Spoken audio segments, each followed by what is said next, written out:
Hi, so in this video on Idiomatic Python, we're going to continue looking at dictionaries and take a look at how we can count things using dictionary. So often we have to count things up, and we use a dictionary to store the name of what we're counting as the key and the number of times we counted it as the value in the dictionary. So for example, suppose we have some text and we want to count the number of times that every character occurs in that text. So I'm going to generate some random text. I'm going to use the Faker library. I have a video on that in this channel if you want to learn more about it. But basically, this is the code, and I'm going to generate some random text, essentially, in this variable called text. There we go. It looks like Latin, but of course it's not. So how do we approach counting every single letter and the number of times, I should say, of that every single letter occurs in this particular string? So here's one way that I see often being done.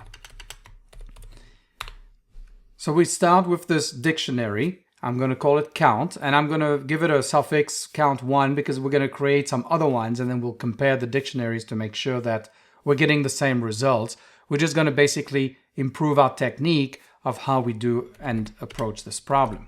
Basically, the character is going to become the key in the count dictionary, and I'm going to add 1 to that count. If that character doesn't exist, this is the first time I've encountered it, I'll set it to a 1. Otherwise, I'll just increment that count by 1. So we have to distinguish whether that character exists in the dictionary already or not. So we're going to say if ch is in count1. So you'll notice that I don't have to look at the say the keys view by default. As you know, we iterate over keys of a dictionary. And when we look at containment, it also looks at the keys of the dictionary for containment. So I can very easily check the presence of a key in a dictionary this way. So if that key is present in the dictionary, then I need to update it. So I need to say count1 ch, and I could say equals count1 ch plus 1, right?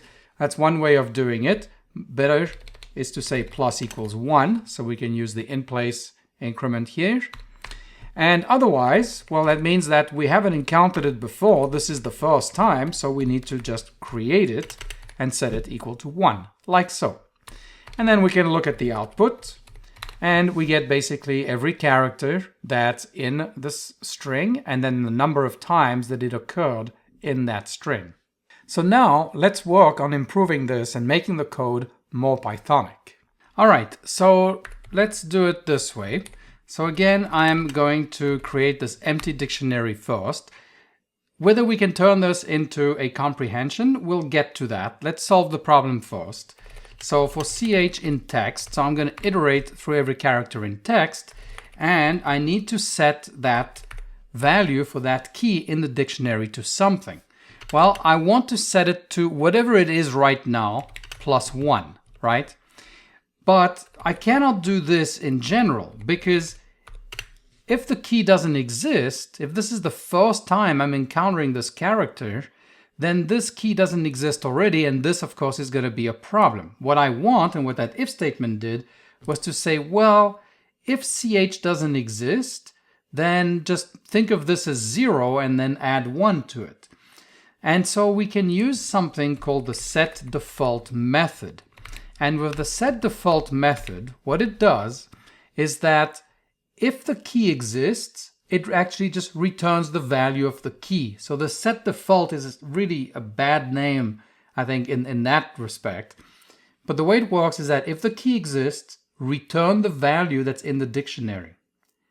If it does not exist, create it with a default value, which defaults to none, and return it.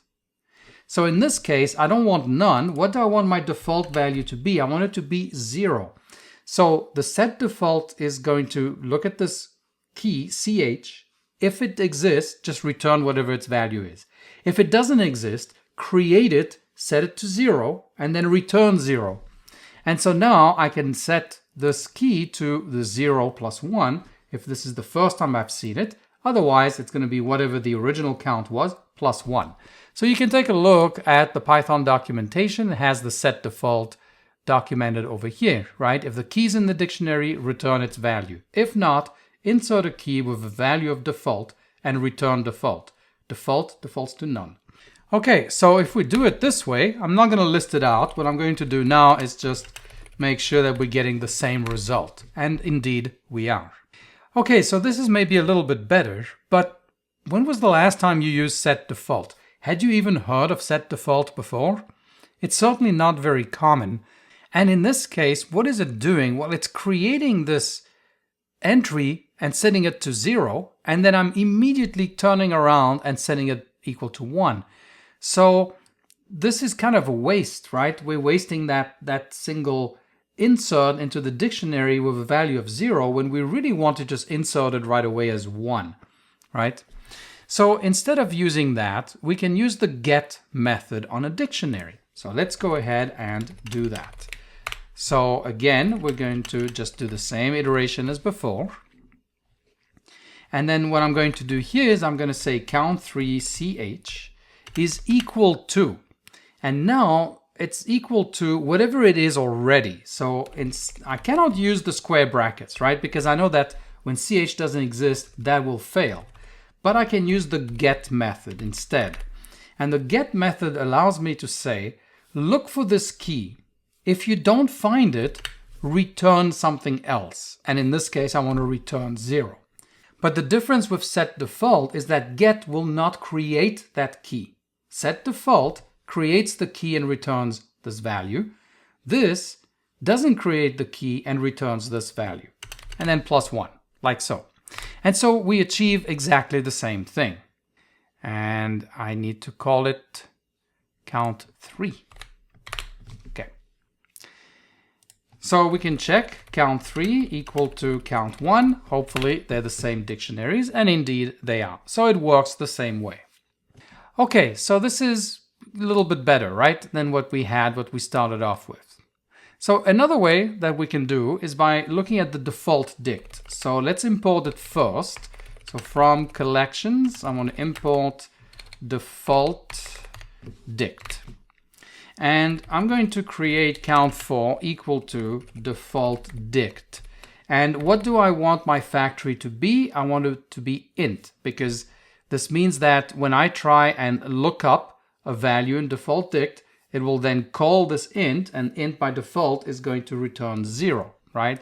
If we call int like this, the default is to return 0. So my factory function here for the default is int, which means it's going to default key values to 0, right? When a key doesn't exist, if I request it, it's going to essentially do exactly what we did over here. It's just a little bit of a simpler, cleaner syntax, as you'll see next. So for ch in text, all I need to say is to say count4 ch plus equals 1. What it's going to do, because count4 is now a default dict, if it doesn't find the key, it's going to create it with a default of 0, and then it's going to append 1 to it. So it's very much what we did with the setDefault, but the syntax to do the increment is just a little bit cleaner. And if we again check that count4 equals count1, we should get true as well. Okay, so these are the 4 ways that we have of counting things.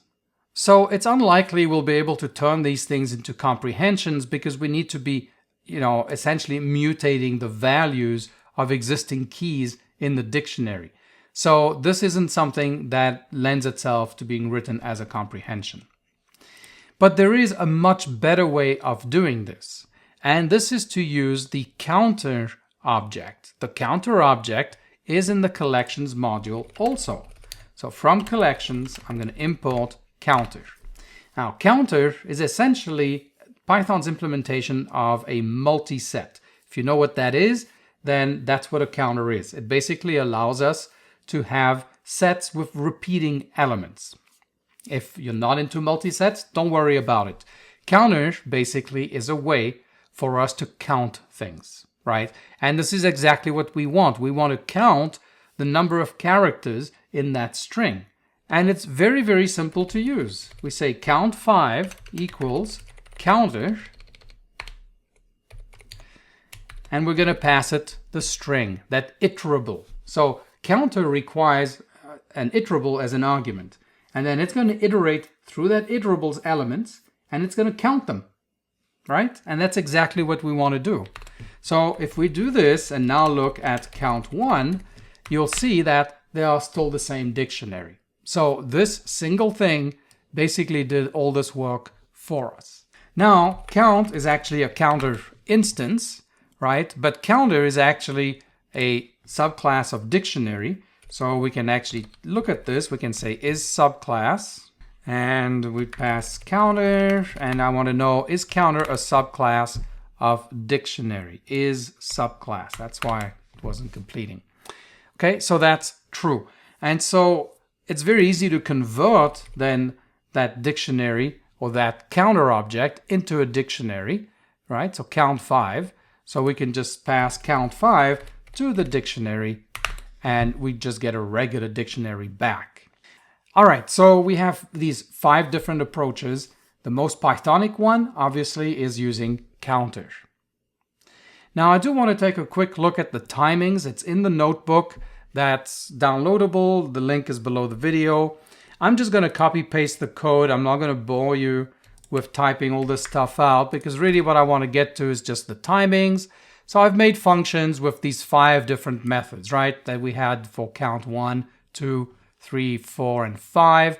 And in the count 4 and 5, I actually made sure that I also returned a dictionary. So I did do the conversion to a dict. And then what I do is I'm going to, from timeIt, I'm going to import timeIt. And then I'm going to run these functions.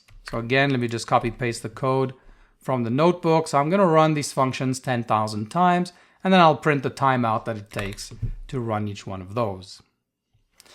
Okay, so as you can see, the slowest was the least Pythonic way, 0.468, and the fastest is what we consider the most Pythonic way. It's simple code, and it's the most efficient. It's using the counter object. Now, you'll notice that this one here, which is using the defaultdict, is actually slower than using that get method. And it's actually slower even than using the setdefault. So there is a little bit of overhead to doing things with the defaultdict. So you got to take a look at that. Let's see. This was the syntax for the defaultdict. This was the syntax with the get. This was the syntax with the set. Obviously, what's happening here is that this is certainly more expressive as code than these 2 things over here. But it does come with a slight performance penalty. Not a whole lot. I mean, you remember that we ran these functions 10,000 times. So even with 10,000 times, you can see the difference isn't huge. So from an absolute perspective in your code, it may not make a huge difference. In which case, you have to weigh, do I need to, eke out a few extra milliseconds out of my application, or do I prefer having more expressive code that I have in my application? It's going to be up to you in your particular circumstance. But at the end of the day, use counter when you're counting things. Thanks for watching.